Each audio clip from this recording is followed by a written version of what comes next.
बिस्मिल्लाहिर्रहमानिर्रहीम। आप लोग देख रहे हैं मेरा यूट्यूब चैनल बायोलॉजी ब्रेकडाउन। हम क्लास 10 के यूनिट नंबर 16 के एमसीक्यू सॉल्व करेंगे आज, जिसमें पहला एमसीक्यू हमसे पूछा गया है, the function of fungi in an ecosystem is to.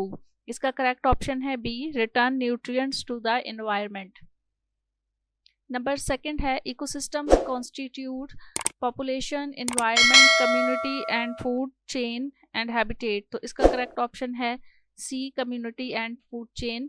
Number 3 है, the organisms which depend directly on plants. Organism जो डायरेक्टली डिपेंड करते हैं प्लांट्स पर, उसका करेक्ट ऑप्शन है प्राइमरी कंज्यूमर्स, सी। नंबर 4 है, इन an ecosystem the food in the following organisms occupy different trophic level, which one receives least share of sun's energy। तो आपसे यहाँ पर पूछा जा रहा है कि इकोसिस्टम जो है वो फूड का, उसमें जो ऑर्गेनिजम्स फॉलो हैं ऑक्यूपाई डिफरेंट ट्रॉफिक लेवल, वो मुख्तलिफ ट्रॉफिक लेवल में जो है वो मौजूद होते हैं। Which can receive least share of sun energy, कौन सा ऑर्गेनिज्म है जो कि सन की एनर्जी सबसे ज़्यादा कम जो है वो हासिल करता है। तो इसका करेक्ट ऑप्शन है एल्गी, क्योंकि ये जो है वो ज़मीन के ऊपर सॉइल में मौजूद होते हैं। नंबर 5 है, all the members of species inhabiting a given locations make up a. इसका करेक्ट ऑप्शन है बी, पॉपुलेशन। नंबर 8 पूछा जा रहा है, in a food chain the greatest amount of energy is present in. Food chain में जो सबसे ज़्यादा एनर्जी जहाँ प्रेजेंट होती है, उसका करेक्ट ऑप्शन है डी, प्रोड्यूसर्स। नंबर 7 है, habitats destructions can result in a loss of. तो हैबिटेट की जो डिस्ट्रक्शन होती है उसकी वजह से सबसे ज़्यादा लॉस किसका होता है, स्पीशीज का लॉस होता है। इसका करेक्ट ऑप्शन है ए। नंबर 8 है, a network of all the feeding relationship in an ecosystem is called. तो नेटवर्क होता है फीडिंग रिलेशनशिप का किसी भी इकोसिस्टम में, उसका करेक्ट ऑप्शन क्या है, फूड चेन है, फूड वेब है, ट्रॉपिक लेवल है, ये एनर्जी लेवल है। तो इसका करेक्ट ऑप्शन है बी, फूड वेब। 9 है, sunlight, temperature, air, water are example of. Sunlight, air, water, temperature किसकी एग्जाम्पल हैं? आपसे इसमें ऑप्शंस दिए गए हैं आपको, एबायोटिक फैक्टर्स, न्यूट्रिएंट्स और मिनरल्स रिसोर्सेज। तो इसका जो करेक्ट ऑप्शन है वो बी है, एबायोटिक फैक्टर्स हैं ये। A relationship between species in which one species benefits and the other harmed is called। एक ऐसा रिलेशनशिप जिसमें एक स्पीशीज फ़ायदा हासिल करती है और दूसरे को नुकसान पहुंचाती है, उस रिलेशनशिप को पैरासिटिज्म कहा जाता है। नंबर 11 है, a relationship between species in which both species are called benefit. एक ऐसा रिलेशनशिप जिसमें दोनों स्पीशीज आपस में एक दूसरे से फ़ायदा हासिल करती हैं, उस रिलेशनशिप को म्यूचुअलिज्म कहा जाता है, यानी इसका करेक्ट ऑप्शन है बी। नंबर 12 है, a relationship between individual of one species may kill and eat individual of other species is called. इसका करेक्ट ऑप्शन है प्रीडेटर्स। प्रीडेटर्स जो होते हैं वो शिकार कर लेते हैं दूसरे को। The cause of acid rain is, acid rain का क्या, किस वजह से जो है वो एसिड रेन होती है?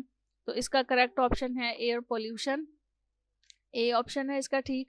नंबर 14 है, bye identifying the plants in the following diagrams find the most relevant statement about such plants. ये आपको एक डायग्राम नज़र आ रही है यहाँ पर, इस डायग्राम से रिलेटेड वो कुछ क्वेश्चन पूछ रहे हैं आपसे कि आइडेंटिफाई करें इनके अंदर इस डायग्राम में जो प्लांट्स हैं और इन स्टेटमेंट्स के मुतालिक जो है वो जवाब दें। तो इसमें जो सी ऑप्शन है वो करेक्ट है कि they grow in the soil which lakhs nutrients and nitrogen compounds. तो इसमें जो वो प्लांट्स शामिल हैं जो कि सॉइल में, मिट्टी में ग्रो होते हैं और उनमें न्यूट्रिएंट्स की क्वांटिटी, मिनरल्स की क्वांटिटी जो है वो कम होती है। ऐसी सॉइल जिसमें मिनरल्स कम मौजूद होते हैं और नाइट्रोजन कंपाउंड भी कम होते हैं। 15 है, the diagram shows carbon cycle which process has increase green house effects in today's world. आपको यहाँ इस डायग्राम के अंदर कुछ ऑप्शन नजर आ रहे हैं, ए, बी, सी और डी करके, और आपसे पूछा जा रहा है कि इनमें से कौन सा ऐसा प्रोसेस हो रहा है जिसकी वजह से ग्रीन हाउस इफेक्ट जो है वो ज़्यादा होता है। तो ये यहाँ पर कुछ फैक्ट्रीज बनी हुई है जिनमें से स्मोक, धुआं निकल रहा है। तो इसका करेक्ट ऑप्शन क्या होगा, सी होगा। 16 है, the diagram show a simple energy pyramid। According to this pyramid the carnivores are at first trophic level, second, third और फोर्थ। कौन सा ट्रॉपिक लेवल होता है इस इस डायग्राम के मुताबिक जो एनर्जी लेवल दिखाया गया है यहाँ पे, एनर्जी पायरामिड जो दिखाया गया है उसके मुताबिक इसका जो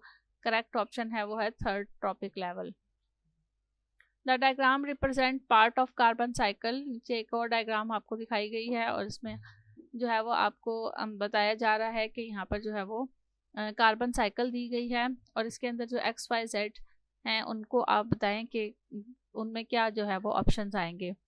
तो इसका जो करेक्ट ऑप्शन है वो है बी में एक्स पर जो है वो यहाँ पर रेस्पिरेशन हो रही है और वाई वाला जो हिस्सा है उस जगह पर बी रेस्पिरेशन का प्रोसेस हो रहा है और जेड पर जो है वो फीडिंग है। 18 है the diagram show a food web. इस डायग्राम में एक पूरा फूड वेब शो किया गया है और इससे रिलेटेड कुछ ऑप्शंस दिए गए हैं आपको, जिनमें पहला ऑप्शन है फर्स्ट एंड सेकंड। पूछ रहे हैं eight which trophic level is the leopard feeding. Leopard जो है वो कौन से ट्रॉपिक लेवल पे फीड करता है, तो first and second, second and fourth, second and third and fifth. तो इसका करेक्ट ऑप्शन जो है वो डी है, थर्ड एंड फिफ्थ।